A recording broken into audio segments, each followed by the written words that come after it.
Oh, I'm guessing you're asking right now, why am I locked in a well-lit bunker right now? Well, it all started because one Russian man wanted more grain, so he decided to invade a whole nother fucking country to get it. Now I'm stuck here. You don't believe me? Well, let's just take a quick look outside.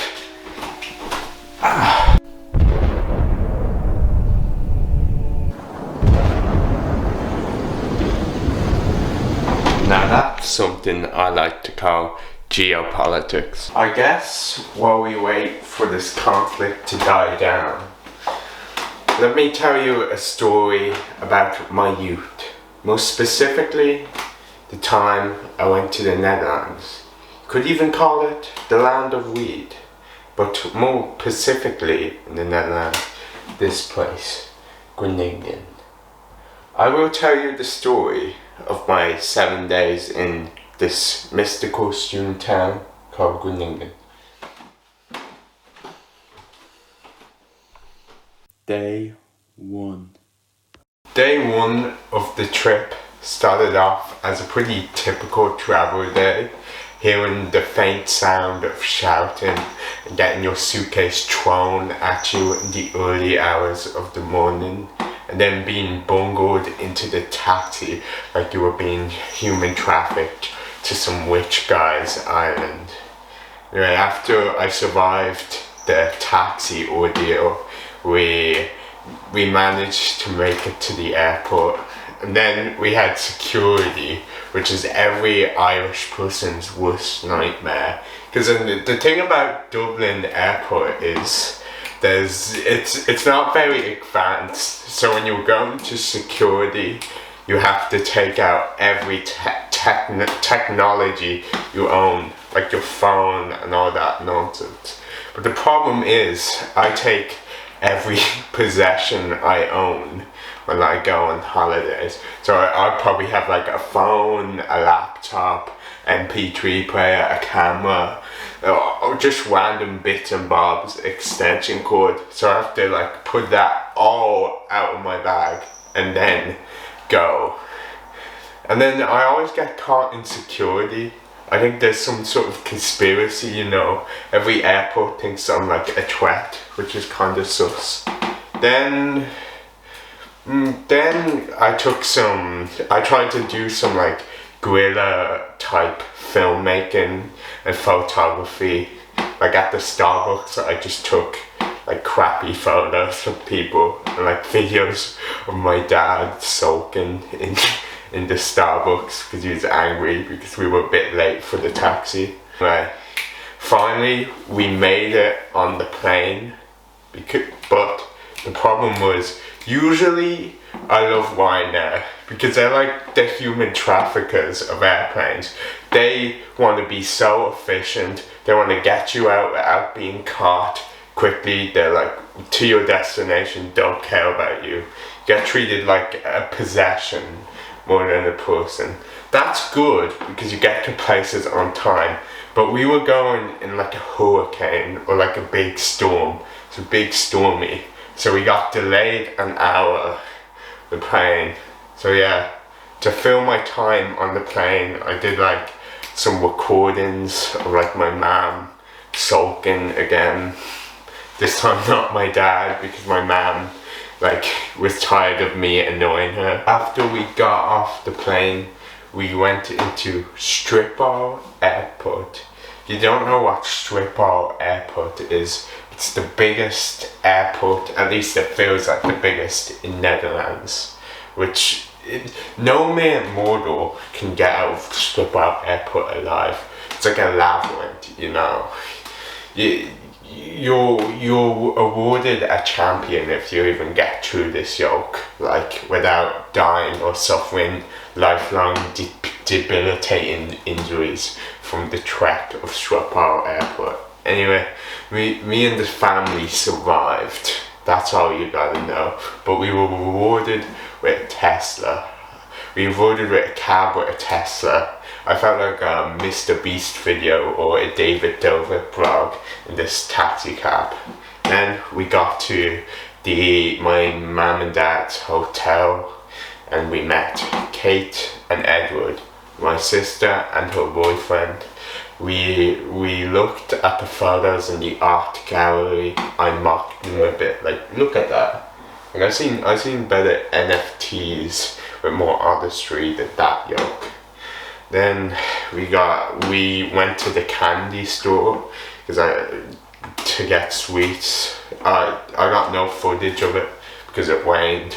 Then we went to the train station. I was trying to do some guerrilla type of filmmaking, but with my massive camera and microphone. Like, I thought I was being stealthy, but everyone knew I was filming them.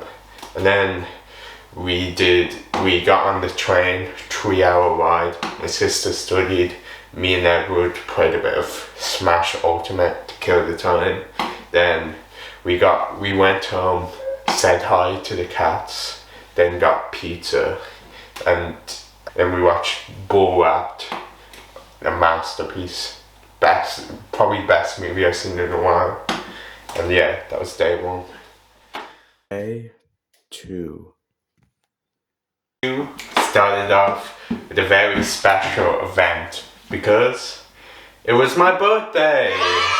One more year closer to the drinking age. But you might be asking, what does a 17-year-old do on his birthday in a foreign country? Well, I was finally let off my leash. I was allowed to roam the big city because Kate, she had to ditch to college, so I got the big city to myself. The problem was, it was a Monday and everything was shut. There was like tumbleweeds moving through the European streets, so I had to make do, and it was also raining. I couldn't shoot because that's why there's not much video here. I can't insert because it's always raining there. Like the 1 week I was in Groningen, it rained more there than it had been in months in Ireland. The week I was there. But yeah, I went to this really nice shop called the Vintage Island, and I bought this Winnie coat. It was like this blue bowler jacket, something you would see like the Jesus guy in the Big Lebowski wear. And it was pretty. It was pretty sick jacket. Then I went to the Forum, which, if you don't know, it's basically like a library on crack in the Netherlands. Like it had a cinema, it had a gaming room, it had shops, it had a bar, it had a coffee shop. It had basically everything you would want out of a library. I did some more. This holiday has been more of a theme of like guerrilla type camera work. Like I felt like I was like Michael. I felt like I was practicing the teachings of Michael Collins with like trying to be all stealthy with my camera. Like I put that to the test. Then after the Forum, I went to this place called Jumbo. Jumbo is it's like a Landis or like a Super Value in the Netherlands. But it's like really good. Like you would think in times of inflation, cost of living, all that going up, but this place, it had such good deals. Then I went home. I watched this movie called The Big Short, which had my favourite actor in it, Christian Bale. But it was kind of mid, like, I was only really going to watch it because it had Christian Bale. The whole movie, like, they spent like 1/10 of the movie on Christian Bale's storyline. He's like the main brains. Like, the whole reason why the story exists is him. And then they just did the whole one time to like Stephen Carell and Ryan Gosling. Like, Ryan Gosling, he was like a boring character. He was just basically like the guy explaining to the audience what's happening. It's like a narrator, but it was. Like, he got all the credit for the audio. No, Christian Bale thing. Stephen Carell he was pretty good, but I didn't watch it. I didn't watch it for Stephen Carell. So I watched that to let the time pass while I waited for my sister. After Kate came home, we went out for my birthday dinner to this burger place, which was pretty good. Here's the footage of how we spent the rest of our night.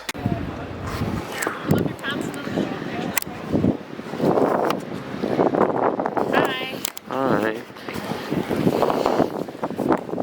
Okay, let's go. Do you want to see where I'm going to be working now?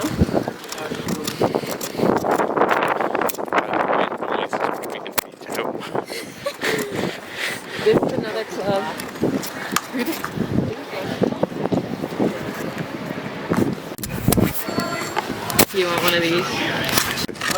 Oh no.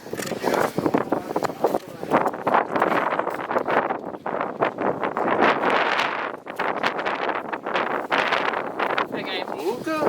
Yeah. This is the Eierbol. And Edward's eating a fireball. It's the spicy version of Eierbol. Day 3. If I have to be honest, day 3 was pretty lackluster. It wasn't really a bad day, it was just like a bad day for content. Like I didn't really do much. Well, I did stuff, but it wasn't exciting. Like when I woke up, like my sister Kate's friend came over to do like some studying, and then I committed some plant genocide. I did a unexpected amputee on her plant, which caused a bit of drama. And then after that, I also exploded her soda stream, and it went all over the kitchen. It hit Hector and Maple, and it was all over me. And the worst part was her friend was still there. So yeah, it was pretty embarrassing. But like other than that, like we went shopping. We went to the thrift store with Kate's other friend Kasha. But there's no good finds. Like there's no camera gear, no video games, not even like any good movies. They didn't have Taken. They didn't have Batman and Robin. They didn't have Doe or like American Psycho. None of that. It was just sort of nah. Then after that I got pure pressured in trying this traditional Netherlands fish. I forget what it's called, but it's awful. It tasted like very artificial fish. Like it wasn't even real. And then after that, Kasha had to leave. So me and Kate went shopping. Like we went to the Sting, which is like a shop in Netherlands, clothes shop that does very sort of trendy stuff. We went to Superdry. We went to the Hague, and yeah, I just went shopping for clothes. And then we went to this really nice like Japanese boba tea place. They did these really good like smoothies but with cheese on them, they were pretty excellent. And then after that, like we just watched some One of Us Is Lying and a bit of Seinfeld. That was pretty much day 3. Day 4. Day 4 was our spontaneous day because nothing was really set in stone. Like we hadn't really no plans. So like all people, when you're lost and you can't find anything to do, you go to the Forum to ponder your fate. I feel like I've been to the Forum so much now. Like it feels like I have deja vu. I felt like I had deja vu on this holiday every day. But this time, this one stood out from the rest. This time, Kate brought her friend Saunders. Yeah, so we just did some filming up, but after the Forum, Saunders had to ditch. I don't know why, he just got a ditch. Man's got a ditch. Then we got pretty hungry, so we went to this poke bowl place, which was pretty good. Like I've never had a poke bowl. I was pretty curious about them, and they did not disappoint. You got a bit of taco sauce, a bit of that cold fried rice and chicken. It was pretty chef's kiss. Then we went home, made some cookies, watched One of Us Is Lying, and we had Edward's sister's soup, the finest soup from Stalin's Gulag. Then we went go-karting. I felt like I was like a NASCAR racer, but it took me a while to get used to it because I was pretty nervous. Like I was meeting Edward's extended family for the first time, so it's pretty nerve-wracking. Edward's family turned out to be pretty cool, and go-karting ended up being my favourite part of the trip. And even better, after go-karting, we went to this place called Taco Mamundos, which was, it was pretty mid, but it was a nice way to end day 4. Day 5. We had to change locations because the bunker got a bit compromised. So I have to tell the final day in this unpredicted circumstance. But day 5 was my last day of Netherlands holidays. So it was pretty sad. It was a sad but happy day. Started off in the early morning of 9 o'clock because we had to get up very early to see the Gaming Expo in what other place? The Forum. I've been to the Forum so much, like it's starting to feel Stockholm syndrome. I'm actually starting to love the Forum now. But yeah, the Gaming Expo is probably one of my favourite parts of the trip. Here's a montage of how much fun we had.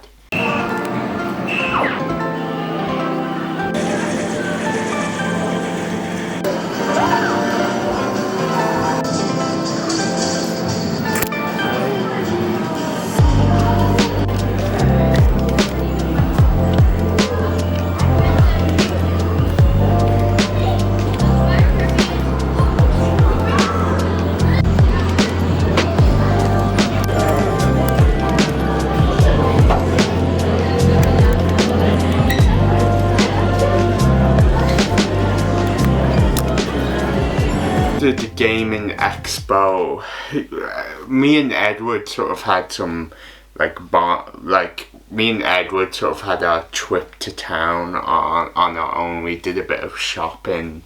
I bought some Andy Warhol fridge magnets, and I bought this really cool Coca-Cola like mirror, which was pretty nice. Then after that, we went out to dinner with Edward's family at this place called Ed & Co. It's like this all-you-can-eat buffet place. You got 2 hours, and anything you can eat it. It's a mukbanger's dream. So it was probably the best meal I've had on the whole trip. Because literally, they had all you could want. They had pizza, burgers, sushi, ice cream, fondue dip, and all you can pick up sweets. Like, I remember, just walking out with my pockets full of sweets and, drinks. Even Edward's mom was, helping me smuggle stuff, you know. We had a whole team. Yeah, that was probably one of my favourite memories from the trip, just chilling in Ed & Co with the family. Then after that, as a final nice send-off from the Netherlands, my sister gave me this really nice birthday present, which is a green screen and a light that's helping me film this video, which I'm super grateful of. And yeah, that was my trip to the Netherlands. It's probably one of my favourite trips in recent memories. And yeah, thanks for letting me share it.